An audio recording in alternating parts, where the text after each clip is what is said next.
Karena orang Jawa dulu kalau menyebut orang yang paling pintar, kalau menyebut orang yang paling pokoknya di atasnya normal gitu, paling lah ibarat kata itu pakai nama Aulan Su.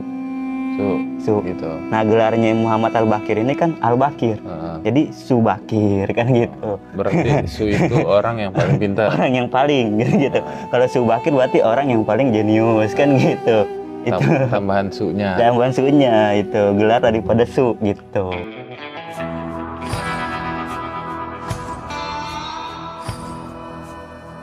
Assalamualaikum warahmatullahi wabarakatuh. Waalaikumsalam. Balik lagi bareng gua yang bobrok sama dia yang sableng. Pasti. Malam ini gua mau membahas tentang Syekh Subakir, seorang yang sakti mandraguna. Ceritanya, zaman dulu itu Syekh Subakir menumbalkan tanah Jawa. Menumbalkan tanah Jawa itu maksudnya Syekh Subakir berantem sama Semar. Akhirnya Semar kalah dan akhirnya Syekh Subakir menang dan berhasil mengisi tanah Jawa, nempatin tanah Jawa. Gitu ceritanya Dit ya. Bener Ya gak sih? kurang lebih. Karena kan versi gue beda, Mat. Oh gitu. Iya. Iya dicerita gitu, Syekh Subakir berantem sama Semar. Dan kemenangannya itu disebut dengan menumbalkan tanah Jawa. Untuk kisah lengkapnya, Madit yang mau cerita. Oke. Oke, lu ngasih gue cerita yang berat-berat. Kudu bengong 2 jam, kudu bengong 3 jam dulu gue. Udah, Mat, gue bakar rokok dulu bentar. Iya.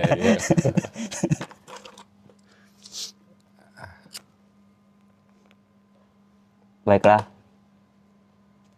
Sekarang kita mau cerita Syekh Subakir, Mat. Syekh Subakir. Syekh Subakir. Yang banyak orang itu di luar sana bilang yang menumbalkan tanah Jawa atau pakunya bumi kan begitu kan. Kalau gue sih pribadi versi saya sendiri nih, itu dia sang kaisar perang. Karena kenapa? Karena saya sang kaisar perang ini karena memang dia itu orang keren gitu loh. Nah, bahasanya dia di luar perkiraan. Kaisar perang. Nggak kepikiran. pernah Mat gue baca gitu ya.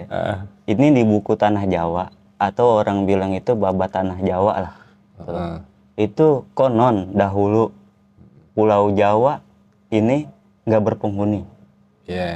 Diisi dengan hutan belantara dan pohon-pohon angker dan dihuni dengan lelembut-lelembut, genderuwo-genderuwo dan para jin-jin perayangan.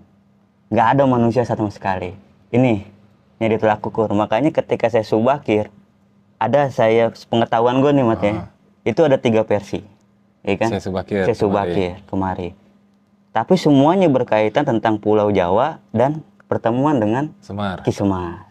Itu. Nah, yang kita mau bahas sekarang, ya kan? Pulau Jawa dulu lah. Pulau Jawa ini Mat, sebenarnya ini Pulau Jawa itu miring ke selatan. Dalam cerita itu miring ke selatan. Itu. Karena kenapa miring ke selatan? Terombang-ambing begitu, makanya orang-orang suci, kaum-kaum suci, orang-orang suci itu pasti adanya di utara. Untuk menyeimbangkan Pulau Jawa ini agar tidak tenggelam. Kan gitu. Maka muncullah nanti namanya Gunung Tidar yang pertama ditancapkan pakunya. Jadi tuh. Biar nggak terombang-ambing di Gunung Tidar ditancapin paku. Makanya Gunung Tidar itu berbentuk paku kan gitu kan. Bukit. Nah kalau sekarang bukit itu. Orang-orang jarang tahu kalau itu Gunung Tidar namanya. Orang-orang taunya bukit. Bukit Tidar. Karena ketinggiannya cuma 500. Cuman dulu disebutnya gunung gitu. Nah itu. Terus berangkat dari referensi daripada Babat Tanah Jawa. Karena dulu orang Jawa, ya kan, itu tidak berpenghuni, maka sepengetahuan saya yang goblok nih, ya kan, maka ada 3 versi. Mungkin teman-teman di sini yang nonton banyak versi lain, kan gitu. Yang pertama saya ambil versi Wali Songo yang banyak orang bilang. Syekh Subakir datang ke sini, sang kaisar perang ini datang ke sini versi Wali Songo. Karena katanya diutus oleh Sultan Muhammad Turki. sultan dari Kesultanan Turki. Nah, ini kalau kita bahas lebih lanjut, ya saya nggak nyalahin gitu loh. Cuman kalau kita bahas lebih lanjut, ketika yang tadi dibilang babat tanah Jawa, Syekh Subakir datang, Sang Kaisar datang, ketika Jawa tidak berpenghuni, kan gitu, masih isinya dengan dedemit, lewe, dan genderuwo dan sebagainya lah, makhluk-makhluk asal. Ini nggak sependapat mungkin. saya, Nggak nggak mungkin. Karena kenapa? Di abad ke-14, ya kan, itu udah tumbuh namanya komunitas Muslim. Yang kemarin kita bahas itu tentang Basunan itu udah pesat, kan gitu Mat, bener nggak? Iya. Dan Turki Majapahit udah ada. Dan Turki itu bukan saya nggak menyalahkan ya. Dan Turki itu tidak pernah disebut sebagai bangsa Rum. Itu. Nah, dalam catatan sejarah yang saya baca, Jangka Sepuh Jayabaya lah, itu kan jatuhnya Subakir ke sini itu dari Kesultanan Gabah. Kan gitu, dari negeri Rum kan gitu. Negeri Rum ini keren Mat. Kenapa negeri Rum ini keren? Karena kenapa? Al-Quran saja itu ada nama surat Ar-Rum. Alif Lam Mim Gulibatir Rum, kan gitu kan. Romawi yang kalah, kan gitu. Kan gitu kan. Iya. Rum ini negeri yang hebat gitu loh. Nah, maka saya bilang kenapa ketika kita bahas tentang era Wali Songo ini ada Syekh Subakir, ini saya nggak berpendapat. Karena kenapa? Di sini Islam sudah maju, kan gitu. Udah ada komunitas Muslim. Nah, abad ke-12 pun itu sudah ada namanya Syekh Wasil di Mojokerto, Kediri ya kan. Itu. Nah, catatan Marco Polo juga ketika sampai di Aceh itu udah ada kerajaan Islam. Kan gitu. Perlak. Nah, ketika dia singgah ke Pulau Jawa, ini nggak ada apa-apa. Maka Jawa itu dinamakan, kalau nggak mati, ya modar. Orang-orang ke Jawa ini, Pulau Jawa. Jalmo mati, jalmo modar, kan gitu. Tuh. Nah, berarti pendapat versi pertama, ketika saya Subakir dan Wali Songo, saya nggak berpendapat. Jadi, kalau saya Subakir datang zaman Wali Songo, abad 14. Di Jawa khususnya itu udah maju. Peradaban udah ada. Majapahit. Sebelumnya ada Singosari. Dan abad ke-14 itu udah ada komunitas Muslim. Jadi kalau Jawa dibilang nggak berpenghuni, itu salah. Itu kayaknya kurang pas. Itu pendapat saya nih Mat nih.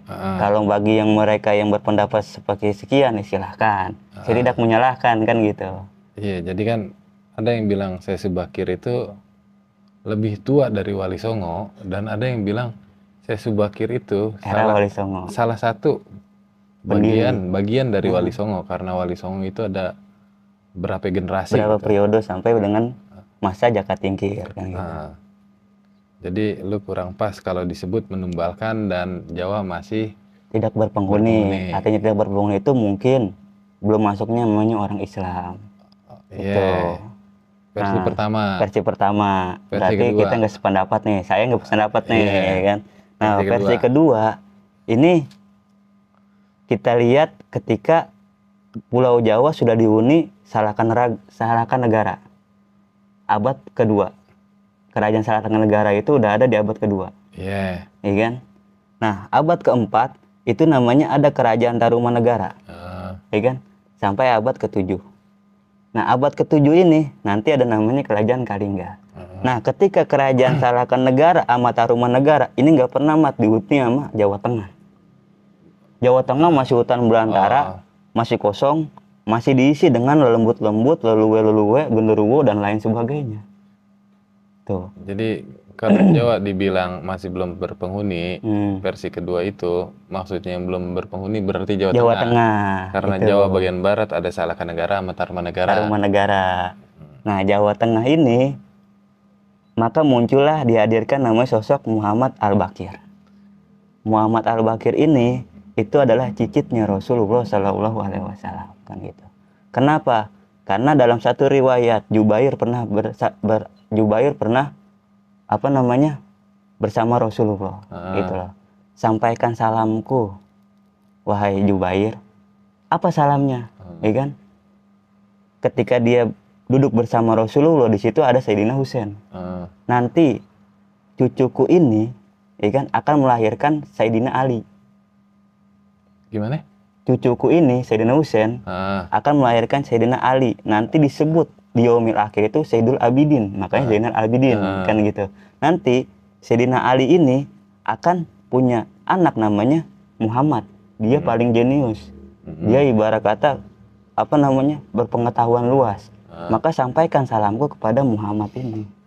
Tuh, maka jatuhnya Muhammad Al-Baqir lah yang pertama kali ke tanah Jawa. Iya, karena orang Jawa rebet ngomong Muhammad Al-Baqir, akhirnya jadi Syekh Subakir. Itu kata orang. Cuman saya nggak sependapat, Mat.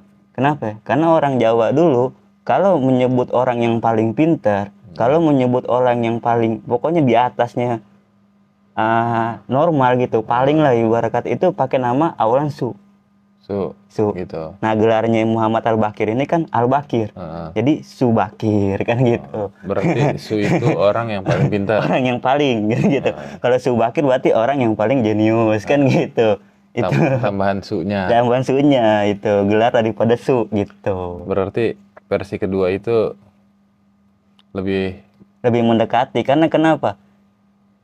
Syekh Subakir ini atau Muhammad Al-Baqir ini adalah penasihat daripada Ratu Sima Kalingga yang ibarat kata potong tangan, hukum-hukum Islam di sana jelaskan. Itu di situ. Nah, tercatat pula kenapa kita ngalamin ngerum. Nah, ngerum ini kan Sultan Al-Gabah. Al-Gabah ini ya di sini. Tuh. Di Persia. Karena kalau di zaman Turki itu belum disebut Rum. Nah, gitu. Karena kerajaan-kerajaan yang ada yang saya tahu dalam sejarah itu kerajaan Seljuk. Seljuk namanya Seljuk Rum, Seljuk Raya. Itu, Mas. Jadi versi kedua lebih mendekati. Jika zaman itu Jawa dibilang nggak berpenghuni, berarti yang nggak berpenghuni itu Jawa Tengah. Jawa Tengah. Karena di Jawa Barat waktu itu udah ada peradaban lah, bahasanya Tarumanegara, Salaka-Negara kan gitu. Akhirnya muncul Kalingga dan dengan Ratu Sima dan Syekh Subakir dikirim kemari sama tadi siapa? Kerajaan Seljuk. Akhirnya itu lebih mendekati. Daripada Serat Jayabaya. Gitu. Versi lain lagi, itu kan baru versi lain. Nah, yang terakhir ketika Pulau Jawa belum dihuni itu, maka yang sependapat ini adalah sebelum Masehi. Berarti semua Pulau Jawa belum berpenghuni, berarti Jawa masih nyatu. Yang disebut Jawa itu bukan cuma Pulau Jawa. Jawa. Iya, bukan cuma Pulau Jawa, masih gabung sama Sumatera gitu. Cuman yang saya tahu nih, Mat, ya kan? Jawa itu kan dari bahasa Suryani, Mat. Bahasa Suryani itu bahasanya Nabi Adam, Syed, Ibris. Kan gitu. Nabi Adam, Syed, sama Nabi Idris. Nah, itu di Gunung Padang yang kemarin kalau penonton tahu nih yang nonton gitu. Kalau situs Padang, nah itu zamannya Nabi Idris. Nabi Idris yang nulis. Katanya begitu sepengetahuan saya kan gitu kan. Nah, karena pakai bahasa Suryani, namanya bahasa Suryani itu Jawa itu namanya tanah yang subur kan gitu. Nah, kalau kita mengacu pada ini dan Plato ini, Mat, pernah menjelaskan peradaban di dunia Atlantis itu terkubur di sini, di Indonesia. Nah, Plato ini punya guru namanya Socrates, punya murid namanya Aristoteles kan gitu kan. Nah, kalau kita mengacu kepada ini berarti zamannya ini adalah zamannya Nabi Sulaiman. Jadi Syekh Subakir dikirim kemari. Seandainya dibilang Pulau Jawa belum berpenghuni, dan Jawa itu bukan cuma Pulau Jawa, ternyata Jawa masih gabung sama Sumatera. Semuanya. Kalau kata Plato, Atlantis. Peradaban Atlantis dunia ada di sini, katanya. Itu Syekh Subakir dikirim kemari. Karena kalau menurut perhitungan, kelahiran Plato itu abad ketiga sebelum Masehi. Iya, Syekh Subakir dikirim kemari. Sama Nabi Sulaiman.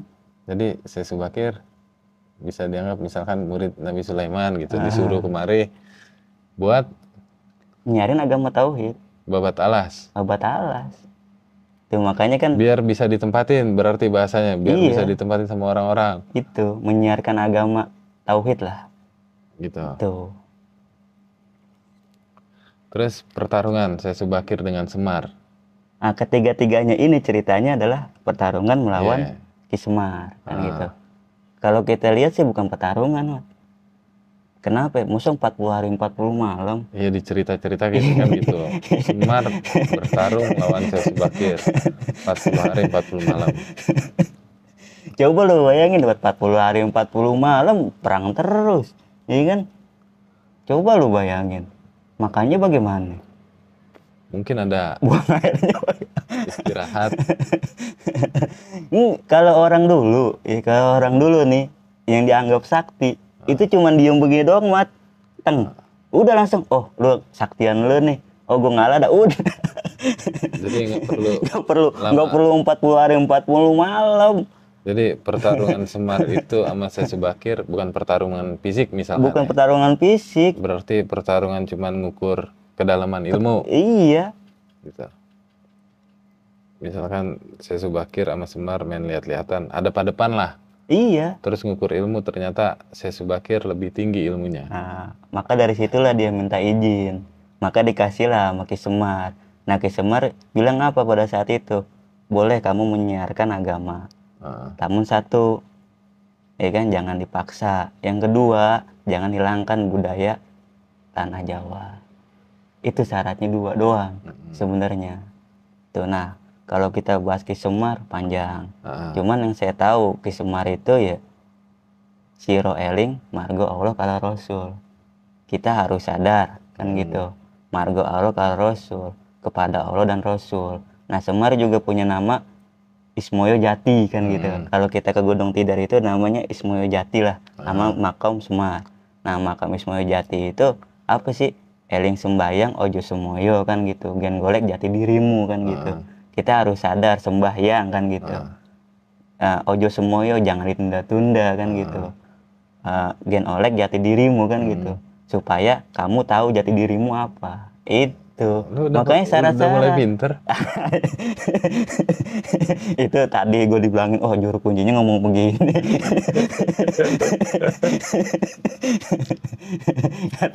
katanya begitu, Mat. Itu. Nah, kenapa saya bilang ibarat kata saya condong ke Muhammad Al-Bakir?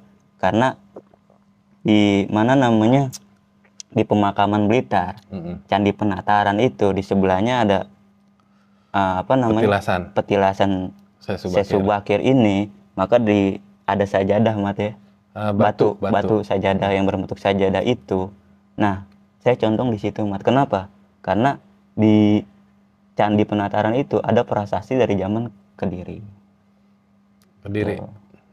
Nah, Joyoboyo itu kan kita tahu kan dia kan punya guru namanya, penasihat namanya siapa? Syekh Wasil. Syekh Wasil ini adalah guru daripada Jalaluddin Rumi, kan gitu. Tuh. Samsudin. Makanya kalau boleh dibilang, ya kan, Syekh Subakir ketika perjanjian dengan Semar, apa yang dikatakan Semar? Biarkan bangsa Aljan, jin-jin parayangan, pesta darah. Kamu jangan ganggu. Ketika orang-orang durhaka, orang-orang lupa kepada Allah, orang-orang lupa kepada Rasul, biarkan dia pesta darah. Maksudnya persembahan darah itu tetap ada. Karena waktu itu ada bahasanya sekte-sekte atau golongan orang yang melakukan persembahan darah. Iya, kayak Bayarawatan Traya yang kita pernah udah bahas. Jadi kalau saya Subakir berarti itu lebih masuk zaman Kalingga, berarti Muhammad Al-Bakir. Zaman Kalingga. Ternyata yang kosong itu cuman Jawa Tengah. Jawa Tengah.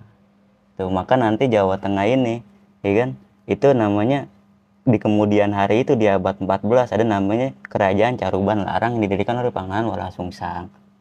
Jawa Tengah? Jawa Tengah. Oh, Jawa Tengah? Jawa Tengah, dari Sungai Citarum. Dari Sungai Citarum, tempat yang ibarat kata Tarumanegara. Perbatasan ya? Perbatasan. Dari Sungai Citarum sampai dengan nanti Sungai Cisadane apapun itu nanti. Tuh Pangeran Walasungsang. Dan penumbalan ini maka nanti diringkas, ya kan, dengan datangnya Syekh Siti Jenar. Tadinya harus berperang, ya kan, biarin dah dia mati di pesta darah. Orang-orang bangsa Aljan ini, jin-jin parayangan. Nah, ketika Syekh Siti Jenar ini hadir, membawa dengan risalah baru, ya kan? Maka diganti dengan kepala kebo. Perjanjian Semar sama Syekh Subakir yang tadinya persembahan darah dilanjutin sama Siti Jenar. Persembahan Siti darah Jenar udah nggak ada. udah nggak ada. Adanya penumbalan Kepala hewan. kebo. Hewan. Jadi kebo ditanam gitu. Kepalanya ada. Buat di pesta darah. Nah, untuk sekarang maka diringkas lagi oleh Sultanan Aulia yang sekarang, yang saya yakinin, kan gitu. Itu dengan apa? Mujahadah. Tuh. Kalau kita masuk ke ruang-ruang angker, kalau kita masuk ke tempat-tempat orang, kalau kita masuk kemanapun itu, ya dengan mujahadah izinnya. Tuh. Nah. Cuman ada cerita satu mat yang unik. Ini cerita gue nih, kan membahas tentang yang tadi yang terakhir ini kan mujahadah gitu ya. Dulu mat, gue nih kerja di rumah sakit Wisma Atlet. Yo iya. Di rumah sakit kayak buat jadi apa dokter? Jangan pasien. Lagi sedang lagi sakit atlet itu bukan buat jiwa. Ya kan ya? Bukan, lagi pas coronanya tuh, ya kan. Pas ibarat kata musim-musim corona, ya kan. Nah, itu gue kerja di rumah sakit atlet, Mat. Itu orang pada kesurupan, Mat. Kesurupan. Ya kan, orang pada kesurupan. Suster, itu lantai 13 tuh, kan mes gue nih. Gedung ketiga. Yeah. Nah, ini gedung 2-nya nih, mes perempuan. Ya kan, di lantai 13, lantai 12, itu pada kesurupan. Yeah. Kamarnya ganti-ganti, Mat. Maksudnya yang kesurupan. Satu kamar ganti nih, kamar lain ganti, kamar lain ganti, kamar lain ganti, kamar lain ganti, kamar lain ganti, kan gitu kan. Wow, habis satu berapa jam. Temen gue nih yang ustadz ya kan, gue kan sekamar kan sama orang benar ya kan. walaupun gue PA begini ya kan. Setiap malam gue di ngajiin, gue tuh orang main. Iya benar, gue nih kamar berdua nih ya kan. Gue di ngajiin mulu sama dia. Bismillahirrahmanirrahim. Buset, gue lagi tidur. Maka majulah dia ya kan. Udah pindah-pindah tuh Mat di ngajiin sama dia. Wah, apa yang dia bisa baca di ngajiin dah tuh. Kadang-kadang dia bawa Quran di ngajiin tuh. 1 jam, 2 jam belum keluar-keluar nih. Ya kan? Kesurupan. Yang kesurupan. Gua dong jalan ya kan. Gua jalan ya kan. Gua kagak bisa apaan Mat ya kan. Gua cuma mujahadah aja. Ya kan, ditanya dah tuh ya kan. Bukan ditanya sama orang nih ya kan. Amati gua ditanya. Mau kemana lu? Mengurusin kesurupan lah, lagu-laguan. Terus ya kan, udah lagu mujahadah, gue matur ya kan, ya biarin lah, yang penting gue datang ya kan gitu kan, sekedar syarat buat penyiaran lah kan gitu, walaupun cuman manggil nama Rasul, nama Allah. Udah gue niatnya begitu kan, udah dengan menjunjung tinggi nama guru gue kan, udah gue jalan, gue naik lift. Iya kan emang orang keren naik lift. Naik lift lantai 13 tuh, naik lift. Gue baru menginjak lantai lift, Mat. Lantai lift mana? Lantai 13. Oh, lantai 13. Iya. Ya dah. Ini yang kesurupan dapat pergi. Ya dah. Udah gue makin dan keren.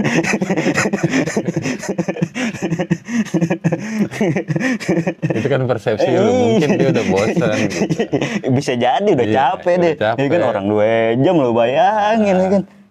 Gue jalan dah tuh ya kan, gue masuk, gue ketok-ketok. Gimana? Ya udah keluar Mas. Ya alhamdulillah. Gue masuk tuh mateng ya dah. Gue pakai celana segini Mat dulu, sedengkul ya kan. Gue jalan aja, gue samperin. Gimana Mbak? Wah, suster ya kan.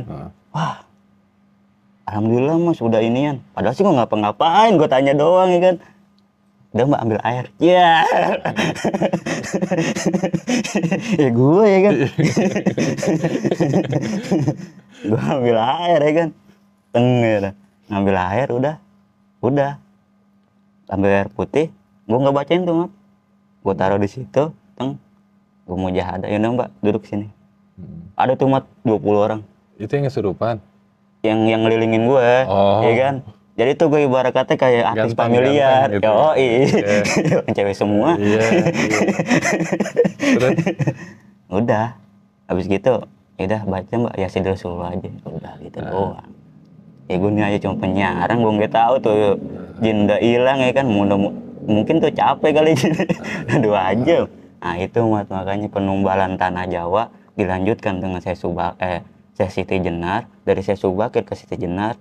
Nah nanti dilanjutkan sama Sultan Aulia zaman sekarang untuk mujahadah.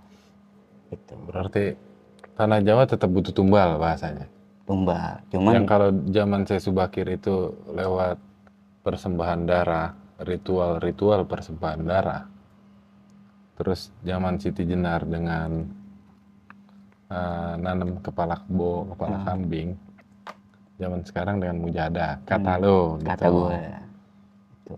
Nerusin tradisi Subakir. Nerusin perjanjian dengan Semar. Cuman yang terus diperbaharuin gitu ya. Cuman satu begini, Mas. Ngumbalin mereka orang itu, orang-orang Sultanul Aulia lah, wali-wali kutub itu dia rela menumbalkan dirinya sendiri. Untuk apa? Untuk orang berbondong-bondong lari papiru ilallah wa rasuli. Itu. Ini malam apa sih? Enggak, emang begitu, Mat.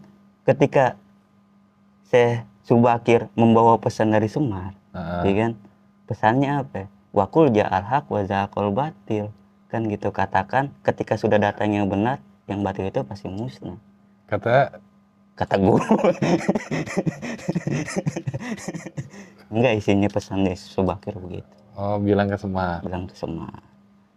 Gitu. Tuh. Maka Syekh Subakir ini rela dirinya sendiri untuk menjadikan tumbal di tanah Jawa asalkan orang-orang berbondong untuk lari papiru ilallah wa rasuli.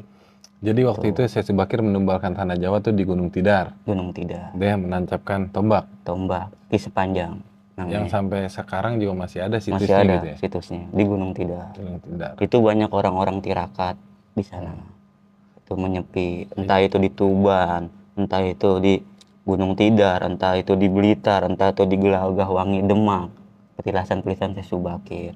Maka sekarang Gunung Tidar yang tadinya namanya Jarmo Modar, orang yang kesana mati pasti meninggal kan gitu kan, diubah kan gitu. Gimana sih? Gunung Tidar itu gen mukti dididik neng Gunung Tidar kan gitu. Maka Gunung Tidar ini adalah apa namanya? Pengangkatan para jenderal, Mat. Tuh. Maksudnya? Di sana itu jadi apa namanya, angkatan TNI untuk diklat-diklatnya lah. Oh, diklat Gunung Tidar. Situ. Kemarin gua nggak jadi ke Gunung Tidar. Udah dia lemah lah. Iya. Tuh, Mat. Mau naik ke atas akhirnya cuma ngopi. Nggak jadi naik. Terus apa lagi tentang Syekh Subakir? Berarti ada 3 versi tentang Syekh Subakir. Yang pertama itu zaman Wali Songo, yang kedua Syekh Subakir zaman Kalingga, dan yang ketiga kalau misalkan Pulau Jawa belum berpenghuni sama sekali, itu berarti sebelum Masehi. Dan menurut lu yang paling pas dengan cerita Pulau Jawa belum berpenghuni itu zaman Kalingga. Ratu Sima. Waktu itu Jawa Tengah, berarti yang dimaksud Jawa Tengah belum berpenghuni. Karena di bagian barat itu udah ada Tarumanegara sama Salakanegara gitu. Jawa Tengah belum. Akhirnya datang Syekh Subakir dari negeri Rum kemari.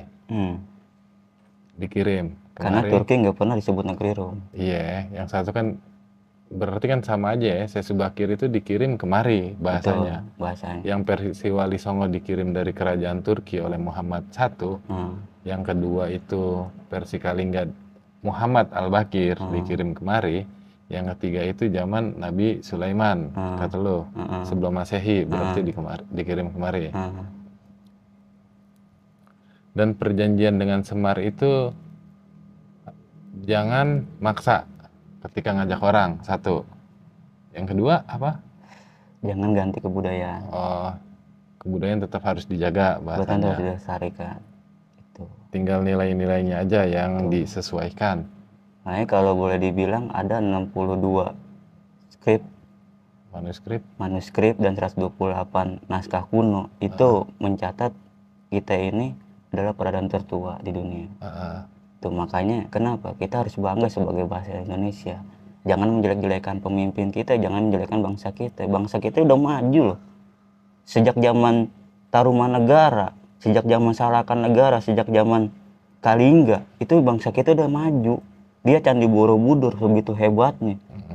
Orang-orang Eropa, orang-orang benua manapun belum bisa bikin seperti itu.